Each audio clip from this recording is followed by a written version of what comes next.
Welcome to the Real News Network. I'm Paul Jay, and welcome to Reality Asserts Itself. One of the breakthrough personalities of the 2016 election campaign was a former Ohio State Senator, Nina Turner. She appeared on behalf of Bernie Sanders in hundreds of events and more or less became the main face of the campaign after Senator Sanders himself. Nina is a college professor, a public speaker, frequent media commentator, and author. She's worked in the leadership of the Ohio Democratic Party and is an elected member of the Cleveland City Council. She was a Democratic candidate for Ohio's Secretary of State in 2014, and more recently, as I said, a national surrogate for Senator Bernie Sanders during the 2016 Democratic presidential primary. Today, she appears regularly as a political analyst on national television and radio networks, and she's been recognized by The Root, which listed her as one of the top 100 most influential African Americans in the United States, and by Cleveland's Inside Business magazine as one of the top 25 most powerful people in Northeast Ohio for 2015. And I should also say we are in the midst of discussions with former Ohio Senator Nina Turner for hosting a show on the Real News Network. So if that's considered any kind of conflict of interest in this interview, well, it's now transparent. And Senator Nina Turner joins me in the studio. Thanks for joining me. Thanks, Paul Jay. So on Reality Asserts Itself, as people know, we always start, or usually start, with a person's biography, how growing up. We're interested in how people's political opinions, worldview were formed, and then we start getting into the issues of the day, and that's what we're going to do with Nina. So first of all, thanks again. Thanks for having me. So talk about growing up. What were the sort of the conditions you grew up in, and to what extent was there political discussion in the household, and if so, what were the ideas? Yeah, conditions were not ideal in sense economically, but certainly my siblings and I knew that we were loved, and that should be the foundation of any family. I'm the oldest of 7 children. It's hard to believe when I look back on that to say I'm the oldest of 7 children. And my parents got married really young. They were 17 and 18 when they got married, and just kind of had this relationship on and off, and eventually got divorced. My mother was married 3 other times beyond my father, but the majority of my life grew up in a single parent household, and unfortunately my mother died at the age of 42 years old. Aneurysm burst in her brain, totally unexpected. She was in a coma for a little while, and I, like it was yesterday, just as the oldest child, had to make the decision about when to pull the plug. And I often have flashbacks about a woman who tried really hard. My grandparents were solidly middle class. My mother was an only child, but life happens to lots of people, and it certainly happened to my mother, but it wasn't. She loved her children very, very much, and one of my biggest heartbreaks is that she did die so young. I was 22, and my younger sister was 12, and not only did my mother die at a young age, I think about the poem by Langston Hughes, What Happens to a Dream Deferred, or his Mother to Son poem, Life Ain't Been No Crystal Stair. I think about that when I think about my mother, who never lived to see her daughter become a first-generation college graduate or take oaths of offices, becoming a senator, becoming a city councilwoman and a senator, or working in administration. And by all measures that social scientists put out there when they study what is the likelihood, my siblings and I were at a disadvantage from the beginning. The family was poor. I think you've told me no doubt about that. Times there wasn't food. Yeah, there were times that there was not food. My mother struggled a lot on and off. My mother died at the age of 42 on the system of welfare, and she didn't have a life insurance policy. So here I am at 22, have my son, my husband. We have now 6 people that we are responsible for, plus our son. And we're 22. That's a lot. That's a big, big burden. And I had moments of how in the hell am I going to make it here? But my mother was a spiritual woman. She was an evangelist. So I think a lot of my passion and energy I certainly attribute to my experience in the Black church. But it was really that faith in God that really drove and pushed me. But also the influence of my grandmother, my mother's mother, who died 4 months after my mother. That was a hard year for my family and I. My grandmother died of lung cancer. It was 1992, so it was a year like no other. So, but I do thank God, and I do attribute a lot of hard work, but also faith. You went to work young. I did. How old were you? I was about 14. Not so sure it was legal to do that, but I did, and help my mother. I would supplement the family's income.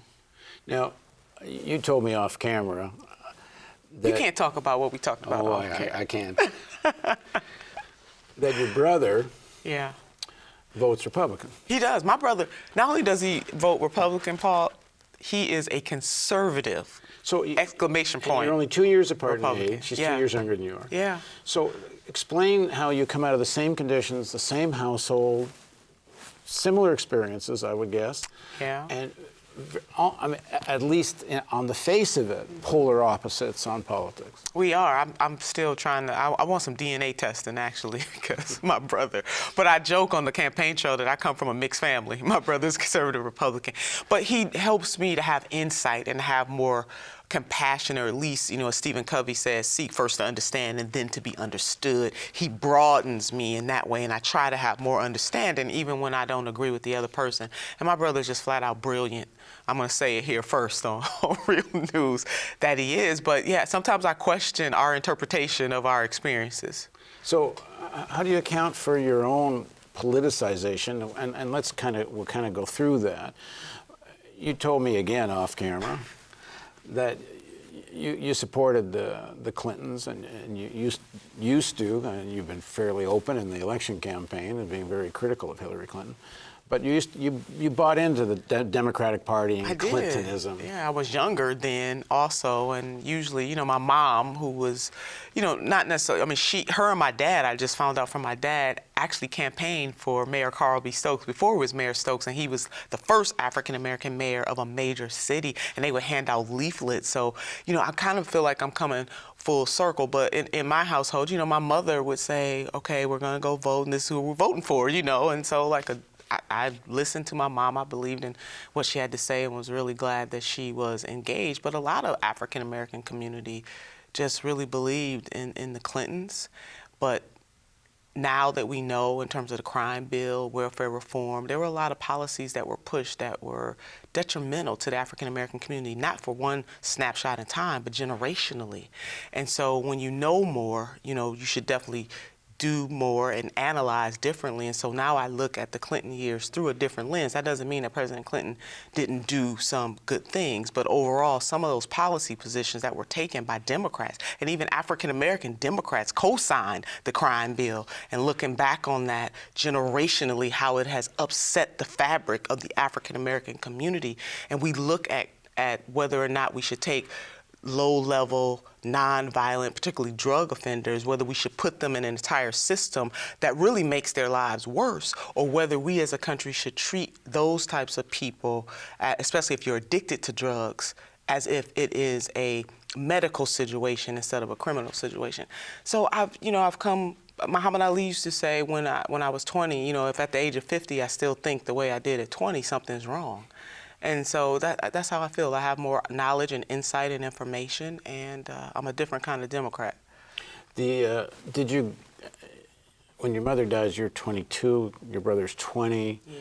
My baby sister was 12. We just go down the line. So you have some of the responsibilities of mom. A lot.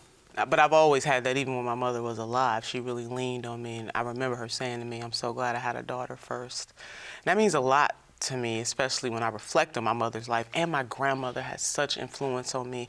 My grandmother was born in 1913. She didn't have a formal education. She was born at a time where blacks, and particularly black women, were not treated well in this country. I often say she was robbed of opportunity, even though she never once complained, and she was one of the smartest women I've ever known. So when I tell lots of the stories, and the strength that I get really does come from the spirit and the fight of my grandmother.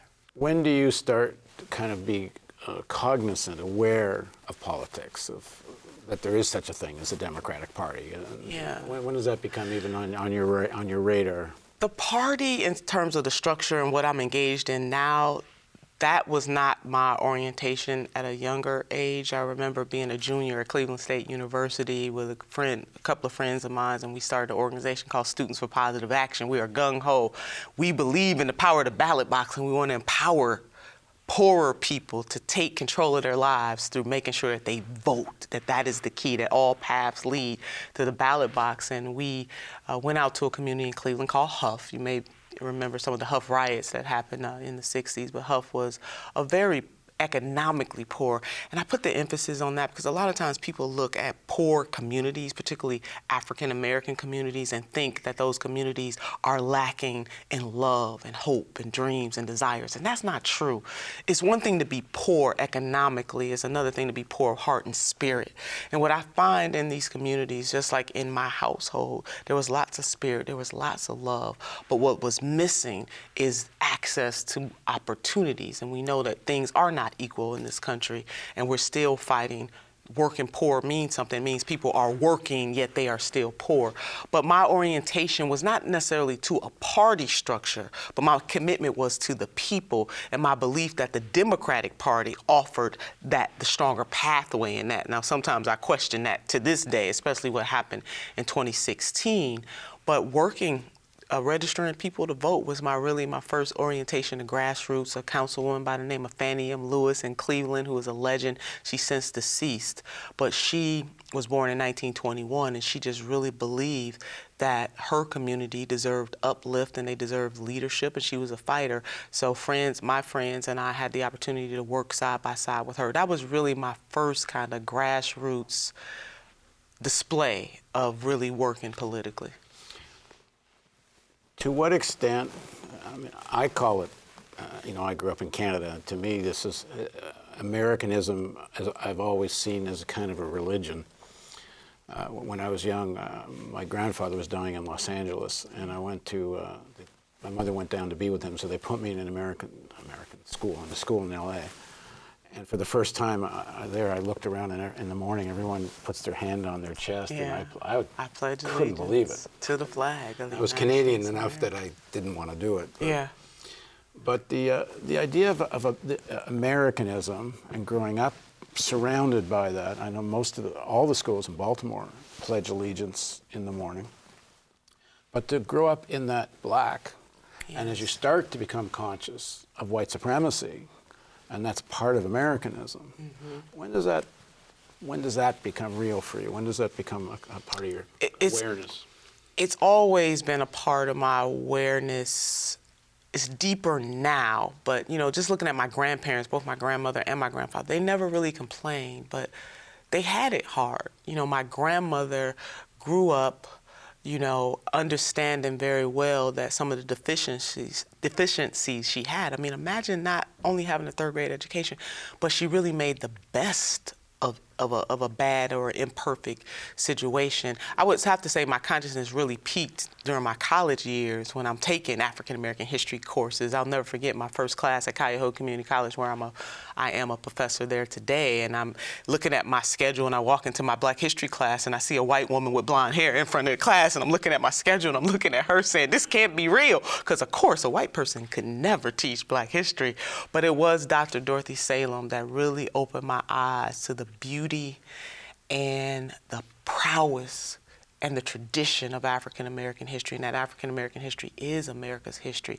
And it was there that I was able to overlay some of my experiences with some of the academic realities that generation after generation, that African Americans were chattel in this country, that African Americans were considered 3/5 of a human being in this country, that this country was built on the backs and the sweat and the blood and the tears of African Americans, and that even today there are some connections. There was an article just in the New York Times this week about how New York Life, a mega insurance company, insured slaves for white slave owners, and they were not the only insurance company. But just think about that. The United States of America, these things happen. So it was the melding together. Property. Right, because they were chattel, like your cat, your dog, your car, they were. And there are remnants of that today that in many ways this country does not want to admit, that it would not be America without that kind of labor and what we did to Native Americans. And only because of Standing Rock have our Native American brothers and sisters are at the forefront of a fight when their land was taken from them, and the Trail of Tears and all the other bad things, horrible, inhumane, immoral things that we have done to people of color in this country. And it is because of Dr. Dorothy Salem that I decided to even major in history with a concentration in African American history, and it is the reason why I teach it today. It just drives me crazy sometimes, getting to the political realities of the day. I believe it's easy to point the finger at Mr. Trump, and yes, he has said some awful things during the campaign that he has to be held to account. But if we really want to get at the root of institutional and systemic racism, it's bigger than Donald Trump. It's bigger than any one person.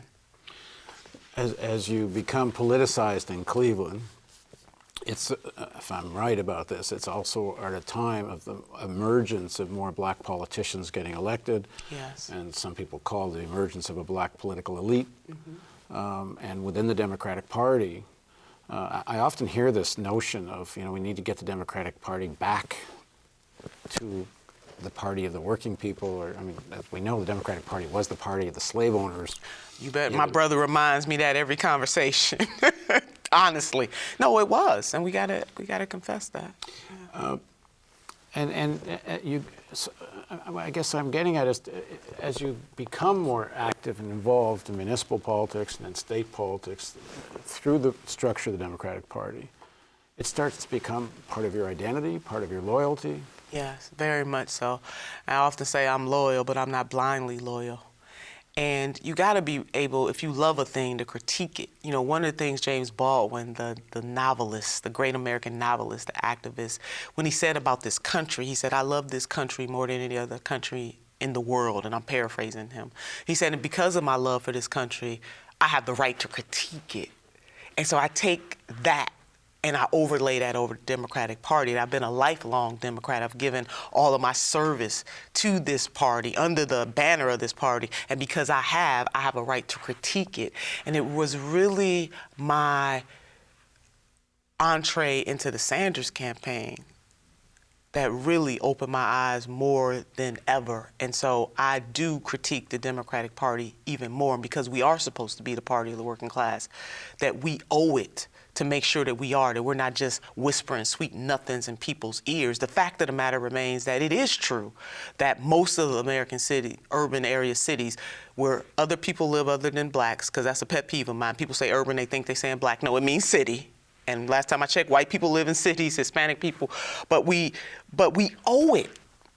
If crises are happening in urban America and most of the mayors are Democrats, then Democrats need to take responsibility. Yeah, we're in Baltimore and Cleveland. Right, and I'm in Cleveland. And you and I talked about this, which just drives me mad. There was a fight for 15 in Cleveland. I was pushed by SEIU, trying to raise the minimum wage to $15 an hour. The Cleveland City Council manipulated the system, the body that I served on, that is all Democrat. And Democrats are not homogeneous, so I get it. If you believe that the fight for 15 will hurt the city, I get it. Let's debate it. But they manipulated the system to prevent it from getting on the ballot this November. So it's supposed to go on the ballot next year.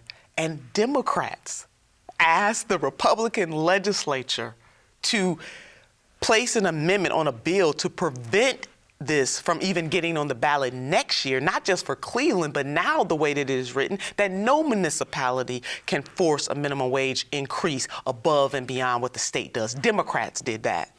So back to your point about, I am going to call out Democrats when they're wrong, praise them when they're right, and the same way I'm going to do Republicans. I'm not going to be one-sided, but because Democrats enjoy the majority of the votes from the African American community, and we are in worse conditions economically for a party that says it stands up, but we don't see the real practical results of that. People got to be called out for that, Paul J. And then we have left behind working class whites. There's no doubt about it that it can be both. I remember Reverend Jesse Jackson saying that the Democratic Party has to talk about both class and caste. They go hand in hand. We can both say that poor working class whites are being left behind, and poor blacks and poor Hispanics and poor Asians and Native Americans, but disproportionately people of color suffer the burden the most. But then we got to fight. What are we going to do? When you're in power, do something with that power and stop worrying about the next election more than you worry about the next generation. Okay, we're going to pick this up in part 2. Okay. So please join us for part 2 on Reality Asserts Itself with Nina Turner on the Real News Network.